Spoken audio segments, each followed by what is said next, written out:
បើមានគេនិយាយថាអូនអើយបានជ្រាបអត់ថាតយោទឹកជ្រាបទឹកហើយអត់មានអ្នកណាដឹងសោះឡើងស្ងាត់ជ្រាបតែយើងគួរតែសេពាក្យនោះជ្រាបបែបណាខ្លះតោះមកសិក្សាស្វែងយល់អំពីសត្វទិសសូរនៃពាក្យជ្រាបទាំងពីរនេះចំពោះពាក្យជ្រាបទី1នោះគឺចចង្រអន្តច្រអ៊ីជ្រានិងបជ្រាបថ្នាក់ពាក្យវិជ្ជកិរិយាមានន័យថាចូលសពសាច់ហូរស្រក់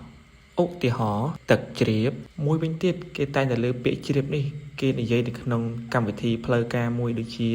សូមជ្រាបសូមទាមជ្រាបបានជ្រាបជាដើមតមកទៀតគឺពាក្យជ្រាបទី2នោះគឺចជើងរអន្តច្រអ៊ីជ្រានិងបជ្រាបថ្នាក់ពាក្យវិជ្ជគុណនាមមានន័យថាដែលស្ងាត់ឈឹងឥតមានឮសូរស័ព្ទអ្វីសូនឈឹងឧទាហរណ៍ស្ងាត់ជ្រាបដែលភាគច្រើនយើងនិយាយនៅក្នុងអារម្មណ៍ភ្ញាក់ផ្អើលថាជុំអ្នកផ្ទះនឹងទៅណាអស់លីងទុកផ្ទះចោលឡើងស្ងាត់ជ្រាប